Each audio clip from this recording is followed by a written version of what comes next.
Hey, how you doing there again, folks? Me again, of course, Brandon Wenzel. Coming back at you, another offering off my sampler platter. Yes, eat folks, sampler review series videos I do for the while. We're over there to have food and drink items. I eat the stuff, I drink stuff. Then, folks, I'm going to talk about the stuff. I'm going to let you know all that you need to know about hopefully delicious stuff that, boy, oh boy, am I extra hoping that it's delicious today, folks, and I'll go into why. But, time I'm doing this, I'm just my phone here just a little bit. Pan it down just a little. At the time I'm doing this, I'm in the old truck. Chances are if I'm in the truck, then I was on my way to a place, I found a thing to review. Kind of the case today, but, on top of that, I'm wearing a cool shirt. Folks, when I wear a cool shirt, I like to highlight the shirt. What shirt am I wearing today? Boom! It's my Braun shirt. If you're not familiar with Braun, I wouldn't be entirely surprised. He's a relatively obscure character from the original G1 Transformers. Doesn't get a lot of airtime these days, but he is probably my favorite of the original Autobots. I love him to death, so it's a great shirt, plus, it's Braun. Anyway, what am I trying for y'all today, folks? Why is it something I'm hoping is extra delicious? Because today, folks, we're doing, boom, 1919 classic American root beer. Reason why I'm hoping this is extra delicious, because if you watch my show, you might know, I don't bring it up that often, but every now and again, I love root beer. I love root beer. It's one of my favorite things in the whole world. And in terms of, carbonated beverages, it's quite possibly my favorite. Birch beer might edge it out, but it's root beer, it's hard to say. It's like a 1 and 2 thing. But I love root beer. And so when I was making my way out today, I went to go find something that I was going to go review, and I found it. That's going to be my next 2 videos that I do here in a minute. And I went over there and I was looking through the store where I was going to review stuff, and I found this. And the weird thing about it is that I love root beer. I've never heard of 1919 root beer, so despite the fact that they've apparently been around for a while, and in like a week's time, I've somehow found it at 2 different locations. So I decided I would pick this one up. Perfect opportunity to do a video. So we're going to give this a shot. It's America's original brewery-made root beer. Real sugar, real vanilla, caffeine-free. And, so hooray, old-timey root beer, hopefully. I believe the oldest continuous root beer that's been made in America is Hires root beer. And a number of years ago, way before I was doing videos, I went over there and ordered some, like a solid 12-pack. And it's okay.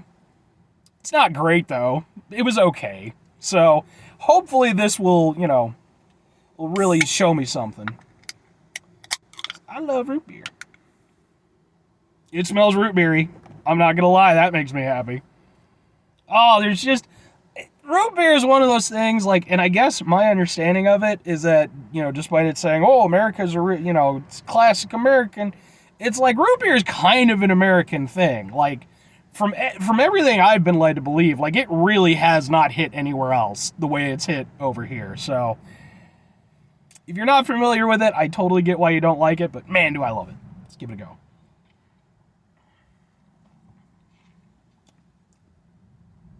Ooh. That's interesting.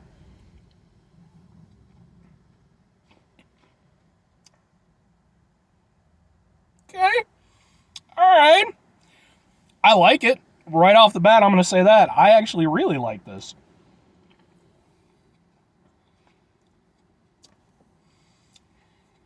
It's doing some interesting things.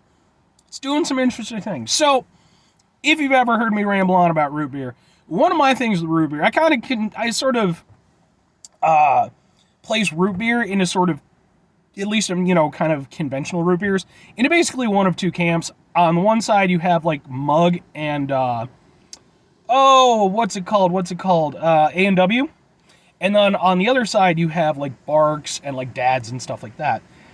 I fall more on the Barks and Dads side, specifically because I like root beers a little bit harsher, that have a little bit more complexity, a little bit more going on. Whereas with Mugs and A&W, they're good. I like them. I will still drink them. but they're very sugary. They feel like they're trying to hit as wide an audience as possible. They don't entirely encapsulate what I personally feel, I want out of root beer. So with this, it's interesting because you're getting elements of both. On the one hand, it's very creamy, and it kind of reminds me a little bit of A&W in that regard. And it's also very sweet.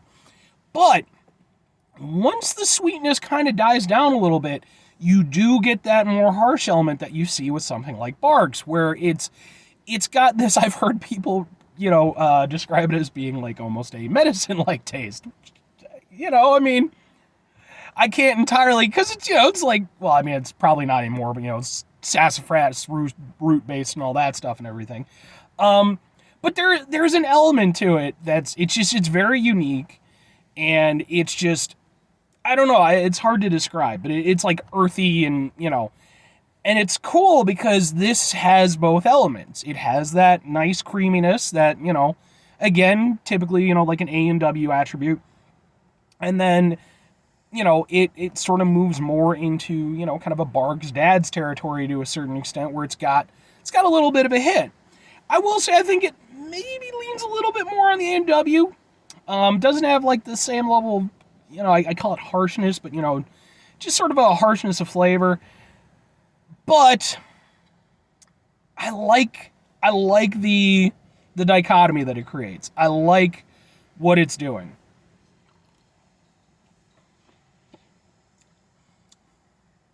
It almost has, like, good root beer almost has like a slight numbing sensation to the tongue. And this has that. I actually really like this. This is very good. Yeah. I can very much dig this. I think, would I go over there and place it amongst my favorite root beers? No, but it would be higher up than it, like, if you got, like, the middle, it would be in the upper instead of the lower. Like, it's very solid. I like that there's a little complexity to it, but I also like that they have, those elements, the creaminess and the sweetness and everything. It just works really nice. Like, this is a very, really well, set up root beer. Like, the people who developed this, clearly, at least, from what I'm taking from the taste, have a really good understanding of how to blend this stuff and how to go over there and get some of the best attributes of root beer out of it. And it's really good. Like I said, just because for me personally, I do prefer ones that, just a little bit more on the harsher side. That's where, why it doesn't quite make its way up there. But it's solid. Like, this is a solid, like, B+ root beer. And that's not a little thing for me. Like, there's a lot of root beers I've had that fall, C and below. They're still fine, but this is good. I personally really enjoy this. Now, that said, I clearly like it. Would I recommend it? The answer is yes. Yes, I would. Excuse me.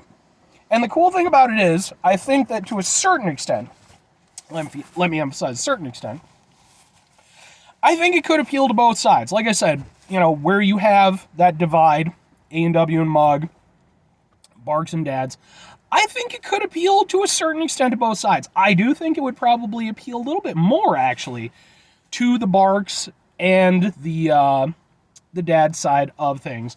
Because even though I think the A&W aspect is maybe a little bit more prominent, the elements that people I've talked to who do prefer A&W and Mug don't like about, something like Barq's or Dad's are definitely still fairly prevalent in this. And so I could see that being off-putting. Whereas I think conversely, if you're somebody who already likes those things, I think that,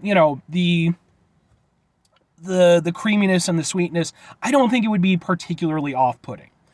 And I, like I said, I like that it creates this contrast within it. So I personally, yeah, maybe not for your, like your casual root beer drinkers. Maybe it's a little bit too much on that side of things. Again, the semi-medicinal taste, if you will. But at the same time, it's not going to be entirely off-putting, I don't think. So I really like it. It gets my recommendation. Anyway, folks, that's going to do it for me on this one. 5 things before I get out of here. Have yourself a great rest of your day, spectacular rest of your week, monumental rest of your month, stupendous rest of your year. Folks, you can have yourselves a regular 1919 rest of your life. That is probably not the best thing to do, realistically, because although we often look to the past with fondness, the reality is that it's usually not as, good as we remember and such, I mean, ups and downs and all that and everything, but, I personally like the fact that we have, modern dentistry and, smartphones and stuff like that, although some people have beef with that, but trust me, folks, as someone who fucking gets lost a lot when he tries to drive around places, I definitely need that shit in my life. Final 2 things, folks. Number 1, try to bring some positivity in your world. It's not always possible. It is, however, always appreciated. But what you can do if you can't do it all the time? I know I can't do it all the time. Here's what you do, folks. You try not to be an asshole. Okay, I cannot stress the try aspect of that enough. Sorry, I got fucking something in my eye. It's driving me nuts. It is extremely difficult, folks. Even though I feel in a lot of ways that's kind of the minimum requirement for human society to do well, it's not always easy. It can be really difficult. We live lives that can be very stressful and very difficult, and sometimes, we have that urge to lash out. But we have to try to mitigate the level of assholishness that we're putting out there. Makes the world a better place, I feel. Very final thing, folks, do the thing. Whatever the thing is for you, that's what I want you to go out and do. Maybe you're going to go over there, folks. Maybe you're going to find some 1919 root beer of your own. And maybe you're going to like it just like I did. Or maybe not. But let's say you do like it, right? And you're over there and you're like, okay, this is pretty good. But I wonder how 1920 root beer tastes, right? So then you go on a global quest to find yourself some 1920 root beer. And then you proceed to just keep going on. You make it your life's goal to eventually get to a root beer titled with whatever the present year is that you're in by the time that you go over there and, I'll find it. And that could be interesting. I don't know how fulfilling it would be, but it could be. You'd certainly have a lot of interesting adventures along the way. Conversely, you could go over there and do something that's maybe a little bit more practical than that. Maybe go over there, take your family out, friends, what have you, or maybe just go by yourself. Go get yourself a nice root beer float or something. Who doesn't love a nice root beer float? Yeah, I mean, granted, it's, time I'm doing this, it's autumn, it's super windy and dreary outside, but root beer's good anytime. All right, bye.